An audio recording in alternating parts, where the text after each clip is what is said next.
We got ourselves another linear attention paper. You know I can't help myself whenever there is a interesting linear attention paper that comes out. I seem to have missed this one whenever it initially came out. It came out, I think at the beginning of 2024. That's when what they call Lightning Attention V1 and V2 came out. And this one, which seems to, I don't know how this one's different from those, but it's referenced in the MiniMax paper, which I'm going to talk about in a little bit. You may have seen that. I think it came out today. Basically, it's this linear large language model that was built. And this was the paper they referenced, so I'm going to be going over this paper, though there are two other papers called Lightning Attention V1 and V2. I think Lightning Attention V2 improves upon this one, and I think this one is Lightning Attention V1, but it goes over kind of the big ideas of lightning attention in general. So I'm going to go over this first, and then I'm going to go over kind of the interesting parts I found in the MiniMax paper. It's a pretty long paper. There are a lot of details, which is quite nice. But yeah, linear attention. I love myself some interesting linear attention. So yeah, let's just get started with linear attention and stuff. So we all know and love good old softmax attention. So we have softmax attention, which is our output is equal to the softmax of the queries times the transpose of the keys multiplied by the values, where I'm going to simplify this and remove the head dimension and the batch dimension, where this is of length. I think they use n for the sequence length.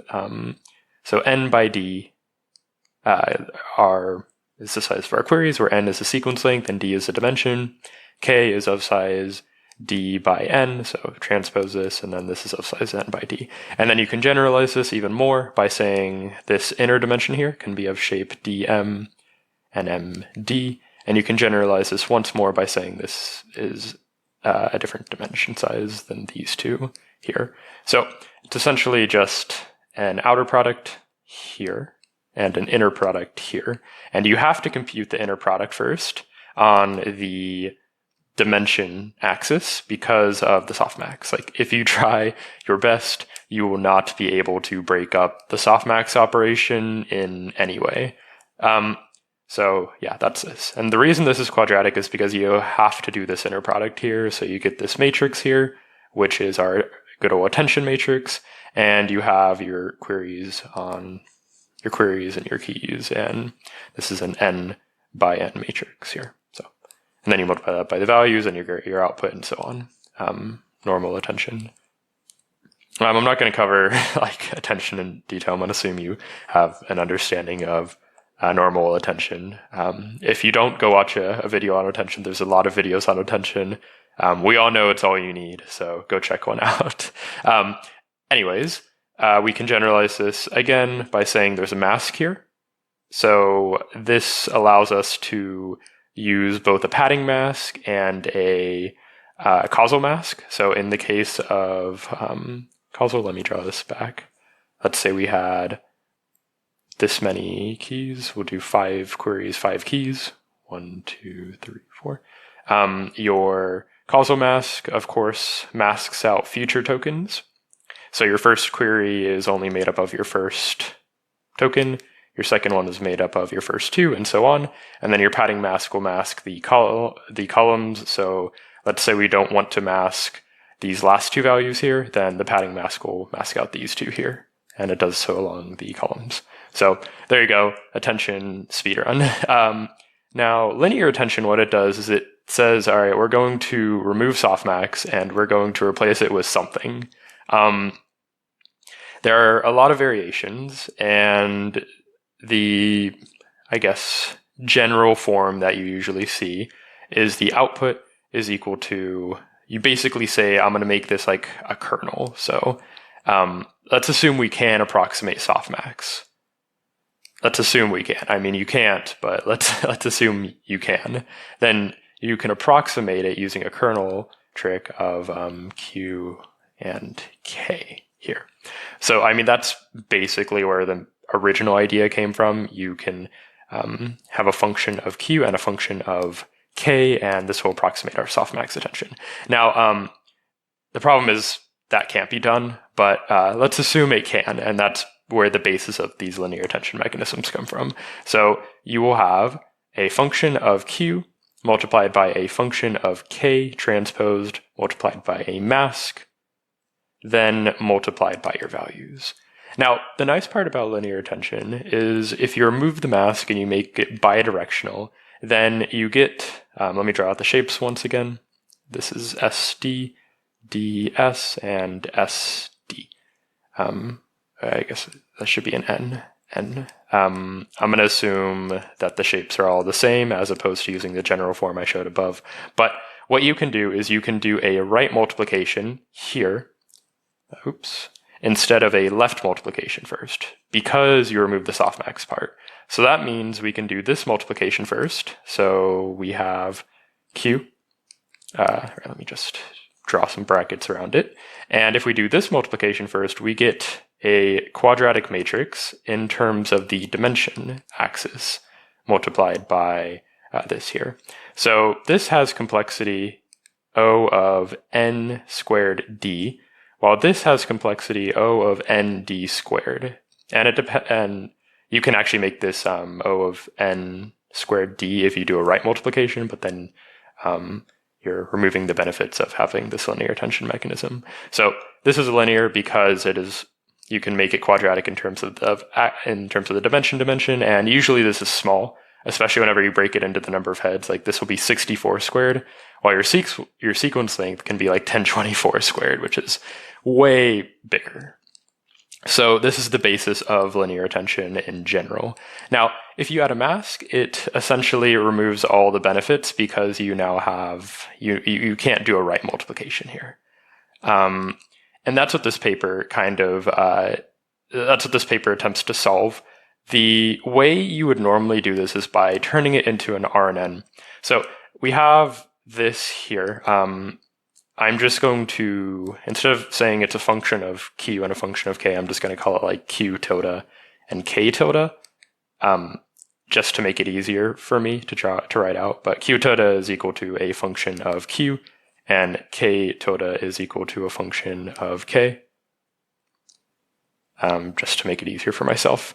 Now, in the case, in the case of linear attention, and if you have a mask here where your mask is causal, this is a RNN, and you can formulate it as an RNN where you have a hidden state of your keys and values, and your queries are basically observing that hidden state. So essentially what you have is you have, they have the equation down here. I mean, this isn't new in the paper. This has been looked at before. But you have this recursive relation where O at time t is equal to your queries at time t multiplied by the sum as s is equal to 0 to t of k transpose at time s multiplied by v. So what this is saying is your output token, so this will be of shape d, this is of shape d, this is of shape, this here is your hidden state of shape d by d. So you multiply these together, you get your output of shape d. So what this is saying is your hidden state here is, that should be an S, is the cumulative sum, the cum sum, of your keys and your values over time steps. And this is just your observation. So you can look at this and here we basically have our hidden state here, H, where H is updated by your queries, by your keys at time t and your values at time t.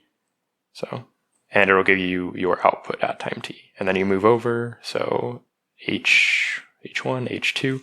H2 is going to be updated by k t plus 1 transpose and v t plus 1. And then you get output at t plus 2. So essentially what you can do is turn this into a single RNN over your entire sequence where your hidden state is equal to your keys and your values.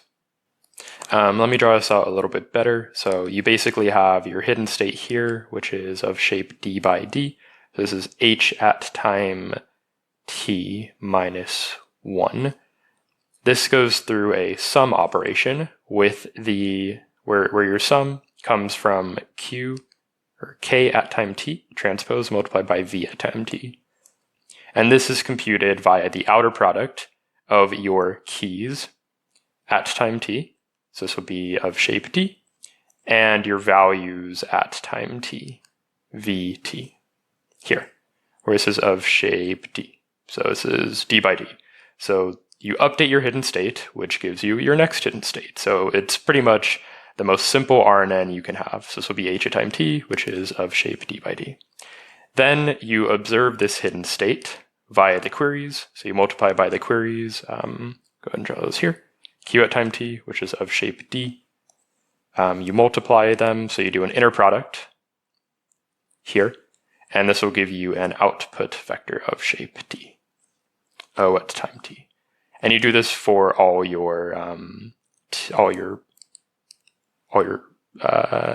outputs here, or you do this for every time step. So we draw this out once more here. This is queries. These are our keys. Basically, you're just iterating down the diagonal here, and that's what you're doing. So it's one RNN that you can use for for linear attention.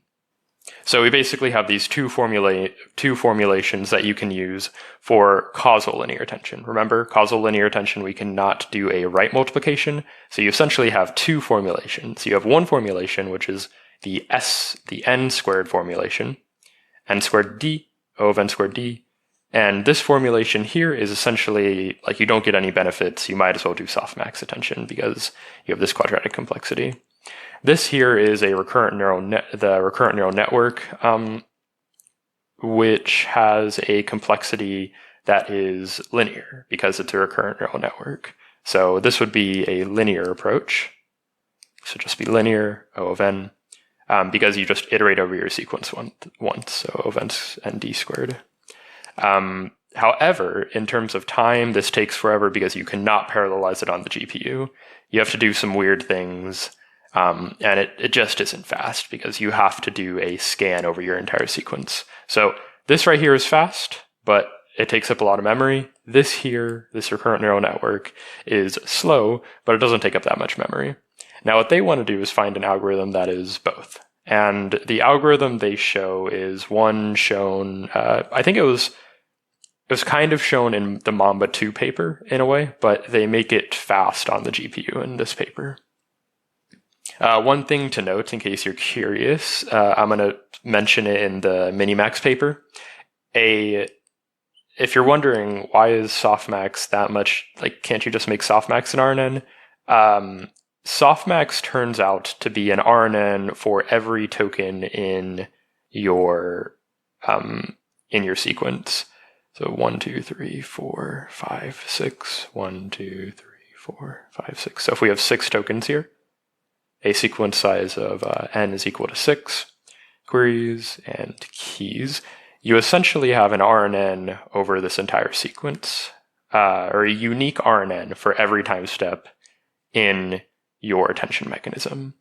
And that's because because you can't make an RNN going down like we did above here, that means that each row is an RNN by itself. It's an RNN like we had up here, except you're exponentiating things, and you basically have two hidden states where your denominator, you have a hidden state that's your denominator and your numerator, but it's essentially a unique RNN for every time step. So this here, softmax, is basically a RNN squared, where you have an RNN for every time step in your sequence, while a linear attention mechanism is a single RNN over your entire sequence. A single unique RNN, I should say. I should add the word unique, because technically you can make this into an RNN for every part, but it's not unique. So that's why I think linear attention probably, like, it can compete with softmax, but it won't be. It's kind of not as expressive as softmax. But just a side note I wanted to mention: softmax has an RNN for every time step, while linear attention has an RNN over the entire sequence, which is where you get the benefits from as well. So back to making this algorithm here actually good. We have one algorithm that's linear, but it takes up a lot of time. We have another algorithm that's quadratic that doesn't take up much time, but it's a lot of memory. So let's look at what they do. Essentially, you can take your matrix and you can block it. So let me get a matrix of size 9 here, draw it out. 1, 4, 5, 6, 7, 8.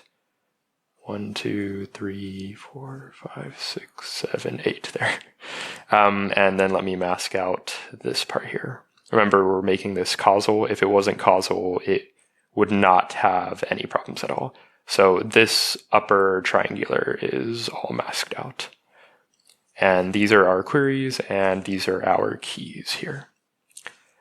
So let's block this into 3 by 3 blocks. So I'm going to do that here.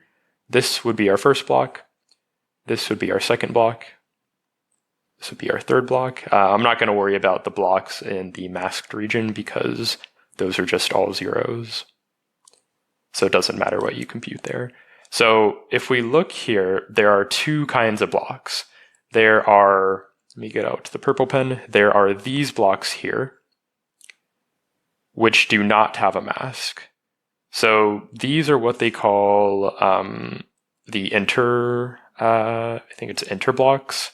So inter blocks. And that's because it is, like, it's basically the off-diagonal blocks, I'll call it that. I prefer that name.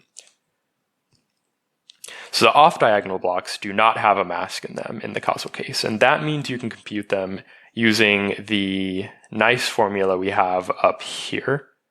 Did I erase it? Yeah, I erased it. That means you can compute it using the left product. So if we have Q, K transpose V, you can compute this using the right product first, and then multiply by the left. So first right product, which means we have d squared complexity because there is no mask. So this here, the off-diagonal blocks, can all be d squared complexity. The on-diagonal blocks here, these all have a mask in them. Notice how there's this mask part here in the upper triangular part of the off-diagonal or of the on-diagonal. That means we have to compute this using s squared or an RNN. So on-diagonal, which is s squared or RNN.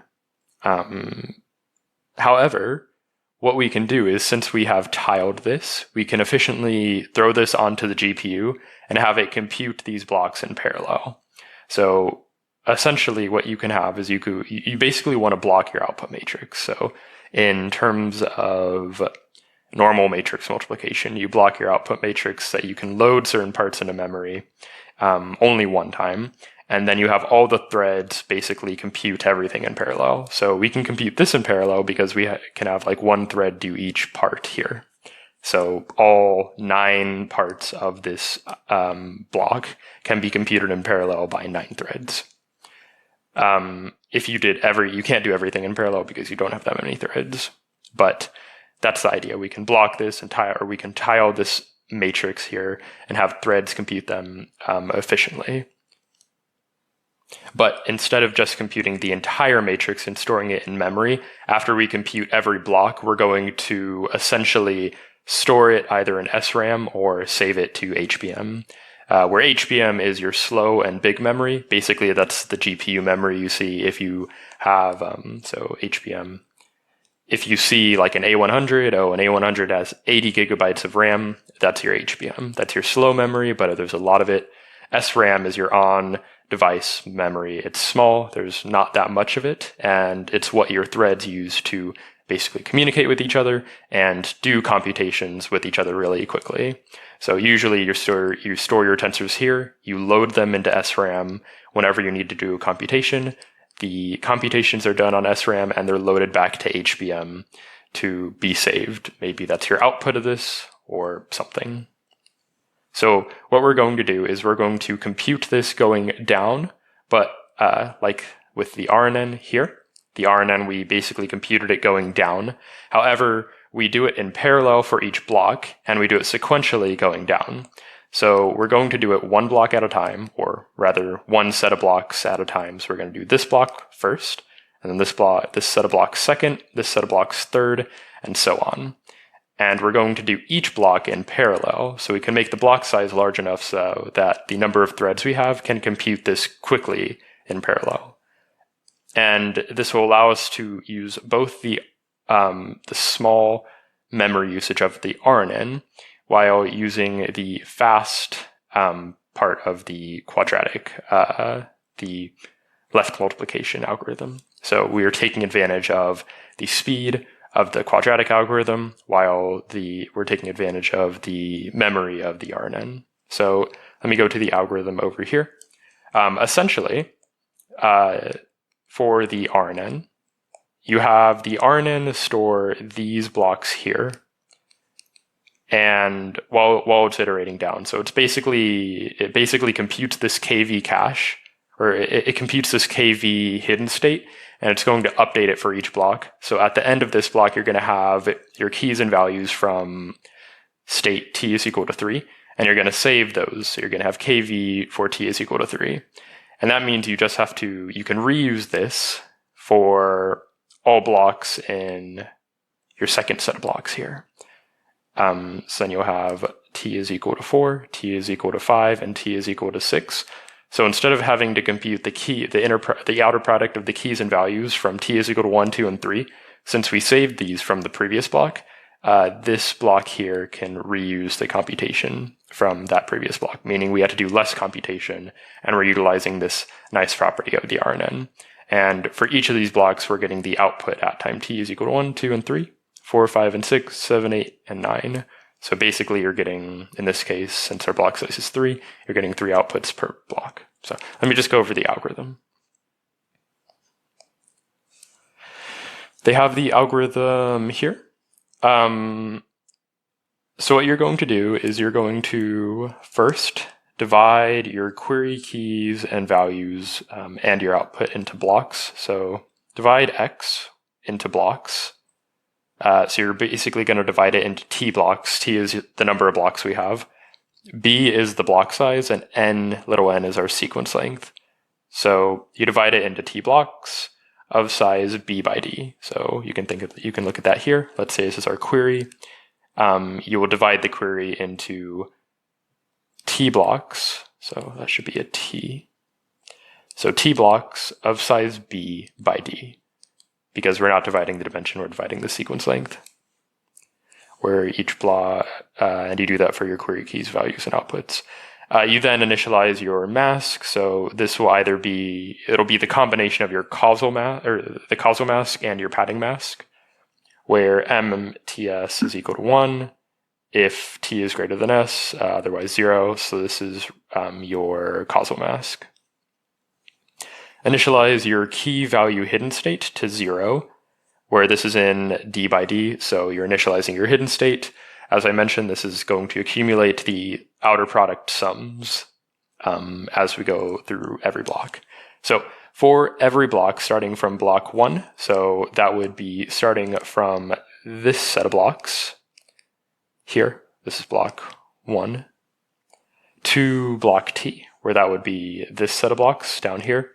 What we're going to do is first, we're going to load the query keys and values, or rather the blocks of those, from HBM to on-chip SRAM. So we're going to load these from HBM, which is our slow, large memory, to our fast on-chip memory that our threads are going to use.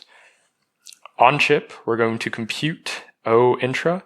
So this is going to be our on-diagonal, which is here. So this is just the masked version, the on-diagonal that I showed earlier. So this is just computing the output. So case 1, or the first case, is boring because there is only one on-diagonal block, and there's always going to be one on-diagonal block, one on-diagonal and one off-diagonal that we have to compute. But we just had to compute this this on-diagonal block. Sorry. We're going to be saving the off-diagonal blocks in our KV outer product cache in our hidden state. So in this here, for this first block here. This is our first block. You're basically just computing this part here, which is queries, keys, mask right here. And then you multiply by the values to get your output. So this is just your output. Then what we do is we compute the enter part. So this is saying we take the KV cache, so this KV hidden state, and we're going to multiply it by Q at time t. So you basically have two parts here. You have the on diagonal part and the off diagonal part. The on diagonal part, which is the intra part, computes this block here, while the off diagonal part computes all of these blocks here in one multiplication. So if b is equal to 3, intra would be this block, and inter would be these two blocks here. And since k and v are stored, kv are stored, you are computing all these with one multiplication, since we're storing this across hidden states. So that's what you have here. Those are your two parts. This block and this block. And remember, your KV cache is just a D by D matrix, since we can use this, make this an RNN. Then here we have KV is equal to the old KV that we had. So in the case of the first block, this will be 0.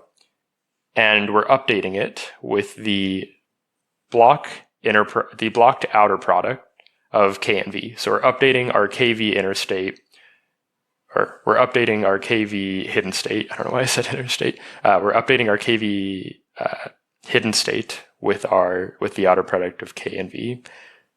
And you're doing that in the first hidden state, or for the first block, it would be this. It would be the first 3. And for the second block, that would be 4, 5, and 6. So it would be the next 3.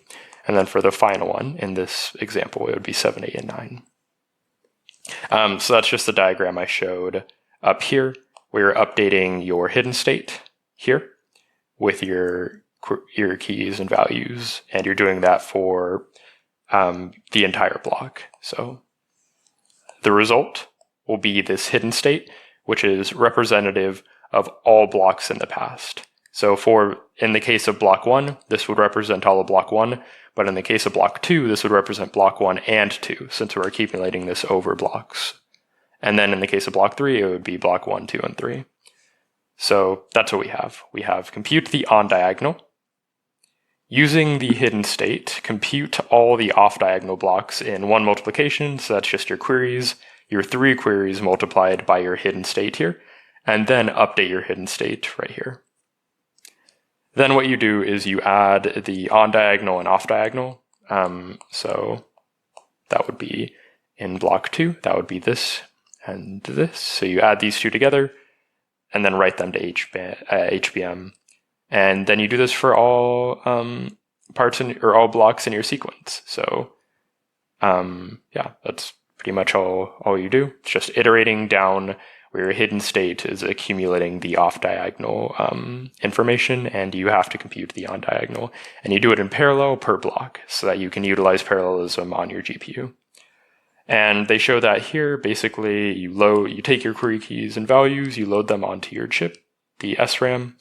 You compute the on diagonal and off diagonal, you sum it together, you update your keys and values, the outer product hidden state, you write to the output, and then you do this again, keeping your keys and values, the key value sum hidden state on chip SRAM, and updating it as you go through your query key value blocks. So that's the idea, hidden state over blocks as opposed to hidden state over time, or over just your sequence. And then they mention that you can do this, like the backward pass is just the exact same. The backward pass is essentially the same as the forward pass they mention here. And you can have a very similar algorithm, except instead of doing 3 loops, you only have to do 2. One of the loops is a forward loop to compute the derivative of your queries, so the gradient of the queries, while the second loop is is in reverse. So from t is equal to 1 or from t is equal to t is equal to 1. And this will compute your gradient of your keys and values. And I'm not going to show you how you can get this derivation, but it just works out that way, where this is in reverse because you have a transpose, while this is not in reverse because you don't have a transpose. But yeah, this is what you have. You have 2 RNNs for your backward pass. And they have the complexity here. Basically, it's d squared and it is nbd. So in the case where you only have one block, that would be a n squared algorithm. That should be an n. So that would be your normal attention. And in the case where this is b is equal to however many blocks you have, or however many tokens you have, this would be your d squared algorithm. So you'll have your 2 extreme cases here, where you have your token RNN or your big n squared matrix. So yeah, that's basically this paper. And they have a few interesting modifications they make to the transformer architecture, which they call transnormer LLM. So here, let me just erase all this. Basically, there's 2 parts that they have. This isn't the MiniMax architecture. This is just an architecture they update in the linear attention paper. But basically, you have your query key inner product here, multiplied by your values. So this part here is just your linear attention part that was explained above, while, so this is just what I explained above. You normalize your queries and keys by passing them through a silu function. And basically, what they do is they normalize this using some RMS norm. They mention what that is down here. Basically, it's just a L2 norm multiplied by your the dimension. So it's just a norm. So basically what you have is you have a norm of silu of your queries, silu of your keys, transpose, multiplied by your values, and you have your mask somewhere in there. So that's just linear attention. Here, they apply a gate. So they multiply this element-wise by a gate, u. So that's kind of the addition they have. Normally, you don't have this norm here, and no pun intended. And normally, you don't have this gate here. So those are the 2 additions they made, and they show that it improves it a little bit.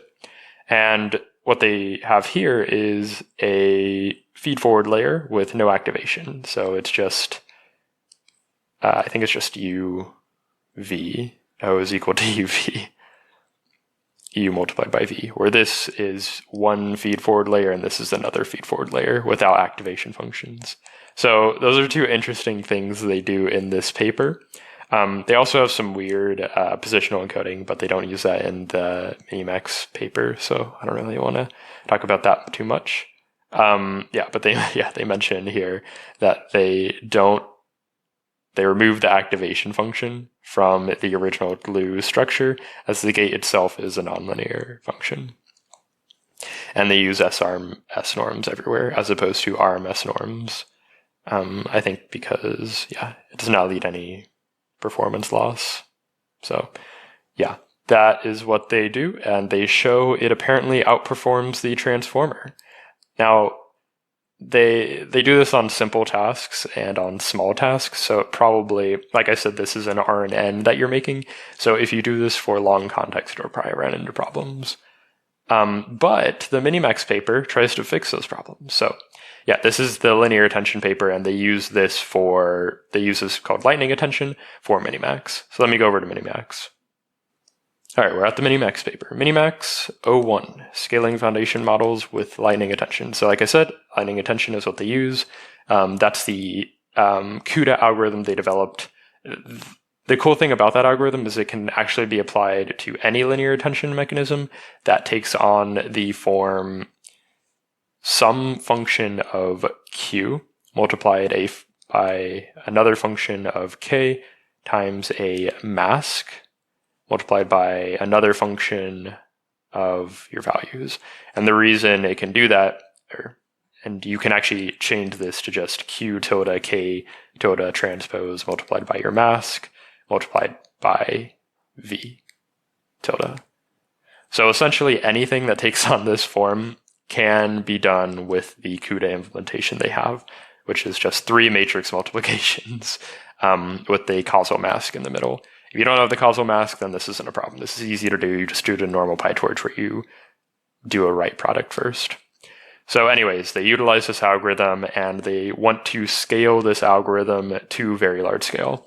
So there are some notes that I made. I'm not going to look at the benchmarks because everything shows that the benchmarks are, well, we do the best on all the tasks. That's it usually isn't true.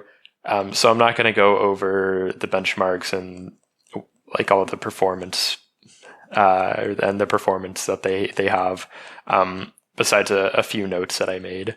But I do want to go over like the architecture and things that they mentioned at the beginning of the paper. One thing to note is that they say they basically have perfect needle in a haystack retrieval, which is interesting because like softmax attention is quite good at needle in a haystack because it can select tokens. It can select tokens while removing other tokens. Linear attention, that's a lot harder because it has to know to select a token before it needs to know what token to select. So because it's an RNN, it's not an RNN for every token. So that kind of makes it hard for linear attention to do. They use a mix of linear attention and softmax attention, which is probably why they get something like this, but still a little suspicious that they get like 100% on this. It's kind of crazy. So that's kind of the only thing I wanted to mention in the evaluations that they do. Because look, evaluations, we do really, really good. So yeah, just know they do good in their evaluations. If you're curious, check it out. Go check it out. But essentially, they want to make this really long context, so 1 million context. I think they actually do this, scale this to 4 million. And they show that they get pretty good. Like the accuracy is pretty good, average accuracy. So let me just make some notes. The way they do this is by using linear attention and softmax attention, and they basically have 7 blocks of linear attention followed by 1 block of softmax attention. And like I mentioned earlier, softmax attention is not or linear attention isn't good at things like needle and haystack task, but softmax attention is really good at that because it knows what to select after it knows what to select. Linear attention, since it's just one RNN going over the entire sequence, that it really can't do that. It would basically have to store important tokens in its hidden state in some way and know to retrieve those. So it's really hard for linear attention to do that. The softmax attention, since it's an RNN for every time step, it has an RNN going over what to select. So it goes over the entire sequence. It's like, oh, I need to select this token. So it selects that token and it does the needle in a haystack task. So they use a mix of both of these, like I said, 7 blocks linear followed by 1 block softmax to achieve this.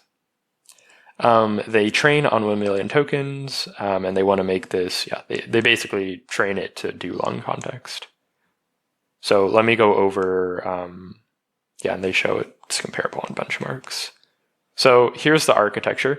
Now I showed you the architecture for the other paper. I didn't go too in-depth there, mainly because this paper kind of has similar things and things I want to point out that they don't have in the other paper. So one thing is they apply Silu to the values as well. So before it was just on the queries and the keys. Here they also apply it to the values. So sure, that's a change that is made. They also apply a sigmoid to the gate rather than just having a free gate. So this is no longer a linear function, it's just it's a non-linear function since there's a sigmoid here. So this is kind of similar to a normal RNN, except this is applied to the output. So basically it's selecting what do I want to keep in my output. And they use RMS norms in here as opposed to the SRMS norms they used in the other one, in the other paper. But other than that, the linear attention part is the same. This is the same as linear attention that they had before, except they apply these 2 functions here. and they change the norm. So this here is the linear attention part. This is the output norm that they have. This is the gate they apply. That is what they changed to this part. So the next part that they have is a MO architecture, and basically they want to scale this as large as they can. So they add a MO architecture. We'll get into what they do with MO in a second. They do a few tricks with MO to get it to work well and to scale it well. Yeah, so that's the architecture. One thing I want to note is if you don't have this norm here, then linear attention isn't going to work because, like I said, this is an additive hidden state. And if you keep adding to a hidden state, it'll blow up it'll become massive. The variance goes crazy with the hidden state where all you have is an addition. So you need some way to normalize that hidden state or else it's going to grow to infinity as you increase the sequence length. So the norm here is fixing that, though there are many ways to kind of mitigate that problem. So that is that. They also say a few things. They have 64 heads, 128 head dimension. They specifically use group query attention with group size of 8 in the softmax attention. So this is kind of to make softmax attention a little bit smaller. So that's one note. They use rope with a theta of 10,000. I'm surprised they didn't use a higher theta. Like in Llama, I think they use 500,000. So maybe this is, I don't know, maybe they just used the default 10,000 and didn't try to change it. And they use 32 experts with the top K strategy of 2. So basically every token gets sent to its top 2 experts that it selects. Yeah, so let's take a look at this. Essentially, we have, so this is our Mo, and Mo is just, this is pretty much just normal mixture of experts, except they have this part here inside the softmax instead of outside the softmax. So what you're doing is you're selecting the top 2 experts, and then you're applying softmax afterward. So you're going to have a distribution where 2 values are non-zero and the rest are zeros.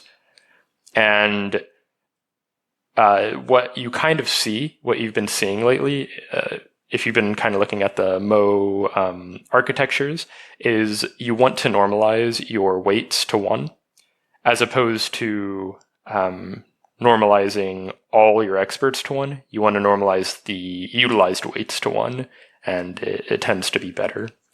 And this is just your Mo outputs. This is your Mo weight, and this is your expert that you're selecting.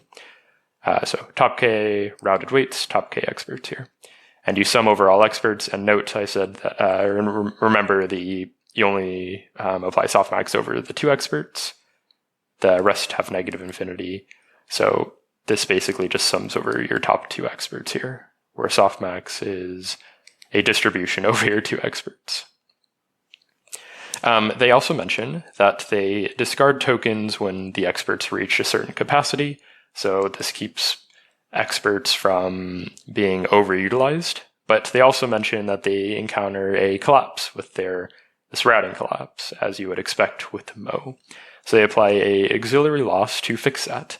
And essentially the auxiliary loss penalizes experts that have a large amount of tokens going to them, and it penalizes experts with very high probabilities. So as you can see here, this is the fraction of tokens assigned to expert I, and this is the probability, like the average probability that of this expert being selected. So it basically penalizes these both, since this is a loss.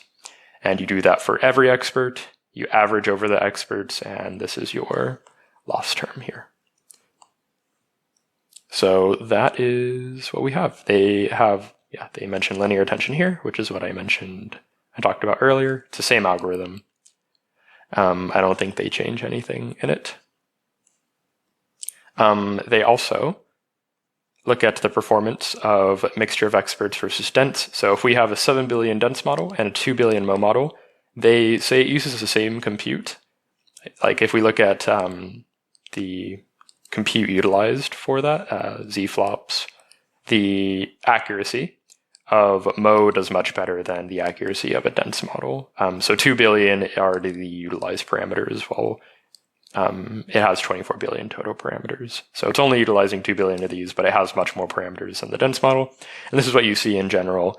Mo models tend to do better. They tend to do better because they have a lot less active parameters, so you can scale it a lot more and you can train it a lot more efficiently, but they have a ton more of non-active and total parameters. So moving on to this one. So here they talk about how it's not good at retrieval tasks. So what they're going to do is they're going to look at softmax attention and lightning attention hybrids, or softmax attention and lightning attention hybrid, and they find that the hybrid does the best out of all the models. So if you just train a softmax model and you just train a lightning attention model, the hybrid model does the best out of the two, which is kind of interesting that a linear attention model and a softmax attention model do worse than a mix of the two. So that's something that I found pretty interesting. The hybrid architecture is also faster, so because you don't utilize, it's faster and more memory efficient because you only have a few softmax layers. So here they look at multiple hybrid architectures. So they look at COSFormer, HGRN2, and Lightning. And they find that Lightning and HGRN2 do pretty well, though Lightning is faster than the others here. And then they also look at a windowed softmax attention hybrid, and they find that normal hybrids are better than the windowed approach, which is what you would expect, because a normal hybrid approach can look at every part of the sequence, while a hybrid approach, or while a windowed approach cannot do that. It can only look at the window it has. And lastly, down here, they look at, and a couple of things. They look at basically the scale, some properties of Mo, and they find that post norm is better, although they mention that post norm can be prone to vanishing and exploding gradients. They find that it does better on the benchmarks, and the hybrid architecture for Mo is better than just softmax. So those are a few things I wanted to talk about in the MiniMax paper. I mainly wanted to talk about the linear attention mechanism, but yeah, overall it is very interesting, and I'm curious if the results of this paper are as good as they say they are. If so, I think it will be interesting to see if linear attention and a linear attention and softmax attention hybrids are adopted in the future. But yeah, interesting approach, very different from the usual.